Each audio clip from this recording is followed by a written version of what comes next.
నమస్తే, welcome to place TV. Yeah మొన్న ఏదైతే హిడ్మా వర్ధంతి సందర్భంగా దశన దిన కర్మ అని చెప్పేసి అంటారు.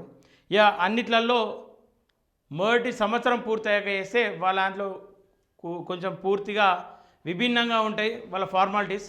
వాళ్ళ ఫార్మాలిటీస్ ప్రకారం వాళ్ళు కార్యక్రమాలు చేయడం జరిగింది. దానికి మనం ఆ ప్రాంతానికి వెళ్ళే ప్రయత్నం చేసినాం. మనకు కూడా వాస్తవాలు అక్కడ ఏంది ఎట్లా అని చెప్పేసి ఏం తెలియక వెళ్ళే ప్రయత్నం చేసినాం. అనుమతులు కావాలని చెప్పిర్రు. సరే బేస్ క్యాంప్ అని చెప్పేసి పువ్వర్తి గ్రామానికి ఎంట్రీ కాగానే బేస్ క్యాంప్ అని ఉంటుంది.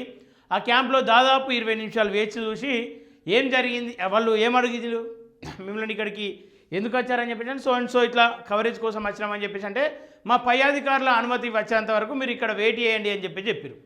సరే అని దాదాపు 20 నిమిషాలు వెయిట్ చేసినాం. ఆ పక్కనే ఒక స్కూల్ ఉంది, పిల్లల కోసం నిర్మించినటువంటి స్కూల్ ఉంది, సిఆర్పిఎఫ్ గురుకుల్ అని చెప్పేసి ఒక స్కూల్ ఉంది. మేము అడిగినాం మరి అది కవర్ చేయొచ్చా కవర్ చేయరదా అని చెప్పేసి. ఏం కాదు కవర్ చేయండి, సమాజానికి కూడా తెలవాలి, ఇక్కడ స్కూళ్ళు ఇంకా అనేక నిర్మాణాలు జరుగుతూ ఉన్నాయి, డెవలప్మెంట్ అవుతూ ఉంది, సమాజానికి తెలవాలి అని చెప్తే సరే అని చెప్పేసి దాన్ని కూడా కవర్ చేసినాం. తీరా ఆ హిడ్మా ఇంటికి వెళ్ళి మళ్ళీ తిరుగు ప్రయాణంలో దాదాపు 120కి పైగా జనాలను అక్కడ ఉన్నటువంటి ఏసీపీ అందరినీ కూడా అంటే వాళ్ళ బేస్ క్యాంప్కి లోపలికి తరలించిండు. ఎందుకని అడిగే ప్రయత్నం చేస్తే ఇది నా ప్రాంతం, నా ఏరియాకు నన్ను అడగకుండా ఎట్లా వస్తారని చెప్తే ఆల్రెడీ మేము ఇక్కడ ఇన్ఫర్మేషన్ ఇచ్చి వెళ్ళినాం కదా అని చెప్తే వాళ్ళ రాజ్యాంగం సపరేట్ ఉందని చెప్పేసి వాళ్ళు చెప్తా ఉన్నారు. సరే వాళ్ళ ప్రాంతం చాలా క్రిటికల్ ఏరియా అది. ఆ ప్రాంతానికి వెళ్ళినటువంటి వాళ్ళను జైలుకు తరలించడం, అక్కడ నుండి సుక్మా జిల్లాకు పంపించారు హెడ్ క్వార్టర్స్కి. మరి ఎందుకు పంపించారు ఏంది అని చెప్పేసి అడిగితే సమాధానం చెప్పరు. పై అధికారులను అడగాలని చెప్పేసి అంటారు. పై అధికారులు ఎవరు అని చెప్పేసి అంటే మళ్ళీ ఈయననే ఆ పై అధికారి. కొత్త అయోమయం చేసి ఆగమనం చేసి మొత్తానికి హిడ్మా గ్రామానికి ఎవరు రావద్దు అనే సూచిక మా నుండే తెలియజేసారు సమాజానికి. సరే ఏదేమైనప్పటికీ సంతోషం. హిడ్మా గ్రామంలో ఆ రోజు శ్మశాన వాటిక దగ్గర జరిగినటువంటి కార్యక్రమాలు హిడ్మా తల్లి రోధిస్తూ ఉంది. ఏదైతే వాళ్ళను పూడ్చిపెట్టినటువంటి ప్లేస్ కావచ్చు, తగలబెట్టినటువంటి ప్లేస్లో కావచ్చు, అక్కడ చివరిగా వాళ్ళ బూడిద చూసుకొని వాళ్ళకు నివాళులు అర్పిస్తూ వాళ్ళ పెదకర్మ చేస్తూ ఉంటారు. ఆ కర్మ కార్యక్రమానికి అనేక మంది అభిమానులు వచ్చారు. వీళ్ళు ఏమడుగుతూ ఉన్నారంటే హిడ్మా ఏమన్నా హీరోనా ఉన్నో చూత్యవాలా అని చెప్పేసి కొంత బూతులు పదజాలాలు వాడిరు. మేమేమంటా ఉన్నామంటే హిడ్మా హీరో కావచ్చు, కానీ హిడ్మా మరణం తర్వాత ఆయననైతే హీరోని చేసింది ప్రభుత్వమే. ఎందుకు ఆయనను పట్టుకునే అవకాశం ఉన్నప్పటికీ కూడా కాల్చి చంపిర్రు. ఒకవేళ అట్లాంటి వ్యక్తి ప్రజల్లోకి వస్తే నిజంగానే ఈ ప్రజల్లో మార్పు వచ్చి ప్రజల్లో నాయకత్వం వహించే అవకాశం ఉంది. కాబట్టి ఆయనను చంపేసిర్రు, ఎన్కౌంటర్ చేసిర్రు అని చెప్పేసి ఒక వాదన వినిపిస్తూ ఉంది. మరి ఇది అవాస్తవం అని చెప్పేసి అంటే ఎందుకని చెప్పేసి ఆయన ఎన్కౌంటర్ చేయాల్సింది అది బూటకప్ ఎన్కౌంటర్లను కొంతమంది ఆరోపిస్తూ ఉన్నారు. దాని మీద సమాధానం లేదు. మనం కూడా బూటకప్ ఎన్కౌంటర్ అని చెప్పేసి నిరూపించడానికి ఆధారాలు లేవు కాబట్టి దాన్ని ఎన్కౌంటర్ కిందనే చూడాలి. ఒకవైపు ఆపరేషన్ ఖగర్ పేరిట మార్చి 31, 2026 నాటికి ఈ సంవత్సరం మార్చి 31 లోపు పూర్తిగా అంతం చేస్తామని చెప్తున్నాం. ఇప్పటికే 90% అయిపోయింది. ఇంకో 10% మిగిలి ఉంది. అది కూడా ఈ వారం 10 రోజుల్లో కంప్లీట్ అవుతుందని చెప్పేసి కేంద్ర ప్రభుత్వం సవాల్ చేస్తూ ఉంటే మేము వాస్తవమే కావచ్చు, నిజమే కావచ్చు మరి అని చెప్పేసి అదే ధైర్యంతో అక్కడికి వెళ్ళాం. అక్కడికి వెళ్తే వాళ్ళు ఏమంటారు, ఇది చాలా డేంజరస్ ఏరియా, ఇంకా పూర్తిగా అంతం కాలేదు, అంతం ఇప్పట్లో కాదు ఇది, సో ఇది క్రిటికల్ ఏరియా కాబట్టి మీరు రావద్దు అని చెప్పేసి అంటారు. మా క్షేమం కోరే అక్కడ అంత ప్రొటెస్ట్ పెట్టినాం అని చెప్తా ఉన్నారు. సరే సుక్మా జిల్లాకు వెళ్ళడానికి కావచ్చు, బస్తర్కి వెళ్ళడానికి కావచ్చు అనుమతులు కావాలని చెప్తా ఉన్నారు. సరే ఎన్కౌంటర్లు అవుతున్నాయి కాబట్టి ఎన్కౌంటర్లు కావచ్చు అనుకోవచ్చు. అక్కడికి వెళ్ళాక తెలియదు అని చెప్పినప్పుడు కూడా చాలామంది అమాయకులను, ప్రజా సంఘాలను, అడ్వకేట్లను, జర్నలిస్టులను పూర్తిగా సుక్మా హెడ్ క్వార్టర్స్కి పంపించే ప్రయత్నం చేసిరు. దీంట్లో నేను ఒకటే అడగదలుచుకున్నా. ఆ రోజు మేము అదే అన్నాం. ఒక మిత్రుడు కూడా అడిగిండు డైరెక్ట్ క్లియర్గా, ఇది భారతదేశంలో లేదా పువ్వర్తి అనే గ్రామం, ఇక్కడ రావడానికి ఇంత ఆంక్షలో నిర్బంధాలు ఎందుకు అని చెప్పేసి అడిగిండు. ఇలా ఏ పని చేసి అనిపోయినా సరే వాళ్లకు నివాళులు అర్పించుకుంటూ ఉంటారు. వాళ్ళ వల్ల నష్టపోయిన లాభపడ్డోళ్ళు నివాళులు అర్పించుకుంటూ ఉంటారు, నష్టపోయే వాళ్ళు తిట్టుకుంటూ ఉంటారు. ఆ నివాళులకు అదే సందర్భంగా అనేక మంది అక్కడికి వస్తే వాళ్ళను బెదిరించి భయంభ్రాంతులకు గురి చేసి మళ్ళీ పువ్వర్తి వైపు చూడకుండా చేసేటువంటి ప్రయత్నాలు చేస్తూ ఉన్నాడు. సరే మళ్ళీ మేము కూడా ఆ ప్రాంత అధికారులకు కాంటాక్ట్ అవుతూ ఉన్నాం, మళ్ళీ అనుమతులు కోరుతూ ఉన్నాం. ఆ ప్రాంతంలో మరి వాస్తవ అవాస్తవాలు ఏంది ఈ సమాజానికి చూపించాల్సిన అవసరం ఉంది. ఎందుకంటే నిజాలు తెలిసినప్పుడే వాస్తవానికి అక్కడ డెవలప్మెంట్ అవుతుందా స్వాగతిస్తారు, నిజంగానే అక్కడ అక్రమాలు జరుగుతూ ఉన్నాయా అది స్వాగతించారు, వ్యతిరేకిస్తారు ప్రజలు. అది కామన్గా నేను ఈ విషయాలల్లో కొంత క్లారిటీ రావాల్సిన అవసరం ఉంది. ఎందుకని చెప్పేసి అంత నిర్బంధం చేస్తూ ఉన్నారు. అక్కడ ఉన్న వాళ్ళు కూడా మనుషులే, వాళ్ళని చూడడానికో లేదంటే అక్కడ ఉన్నటువంటి పరిసరాలు ఏందో చూడడానికో వెళ్ళే ప్రయత్నం చేసాం.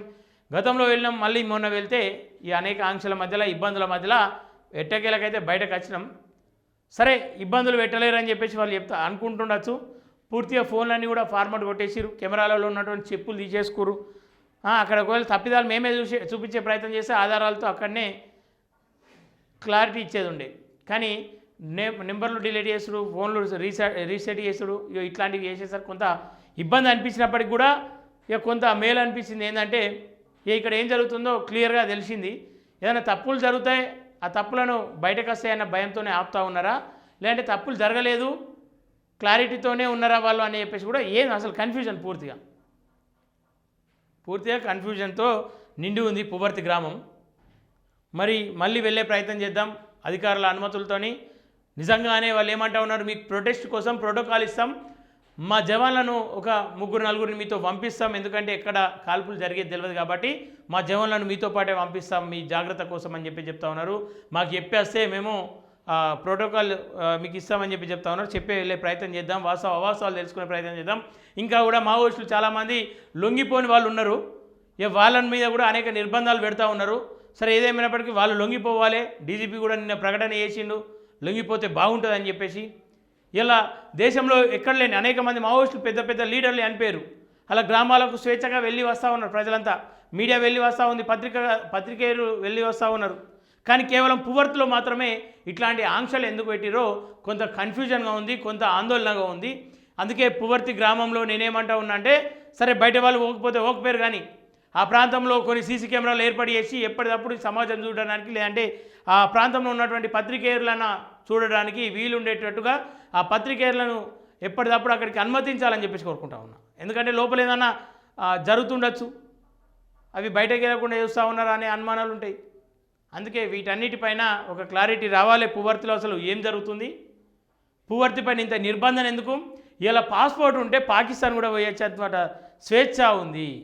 పాస్పోర్ట్ ఉంటే పాకిస్తాన్ కూడా పోయేటువంటి స్వేచ్ఛ ఉన్న ఈ రోజుల్లో ఇలా మన దేశంలో ఉన్నటువంటి మన పక్క రాష్ట్రమైనటువంటి పువ్వర్తికి వెళ్ళలేనటువంటి పరిస్థితి ఏర్పడుతూ ఉంది.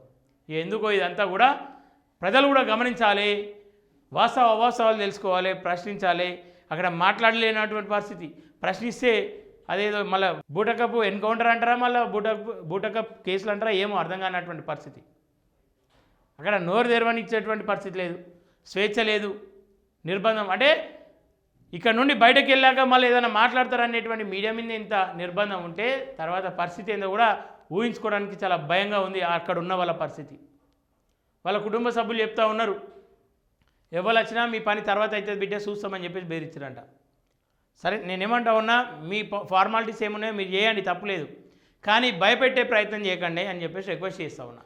ఆ ప్రాంతంలో ఉన్న వాళ్ళు స్వేచ్ఛగా బతకాలి మీ రక్షణలో, కానీ ఆ ప్రాంతంలో ఉన్న వాళ్ళు భయంతో బతకకుండా చూడండి అని చెప్పేసి నేను కోరుతా ఉన్నా. మేము అక్కడికి రాకుండా మాకు నష్టం ఏం లేదు, కానీ అక్కడ ఉన్న వాళ్ళు అక్కడే ఉండాలి కాబట్టి వాళ్ళకి ఎట్లాంటి నష్టం లేకుండా చర్యలు తీసుకోవాలని చెప్పేసి ఈ సందర్భంగా మనస్ఫూర్తిగా కోరుకుంటా ఉన్నా.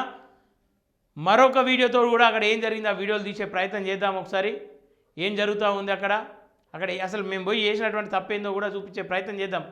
ఎందుకంటే అక్కడ ఉన్నటువంటి వాళ్ళ ఏడుపులు చూపించాం, అక్కడ ఉన్నటువంటి వాళ్ళ గోసలు చూపించాం, అక్కడ ఉన్నటువంటి వాళ్ళ బతుకు చిత్రాలు చూపించే ప్రయత్నం చేసినాం, అక్కడ ఉన్నటువంటి వ్యవసాయాలను చూపించే ప్రయత్నం చేసినాం.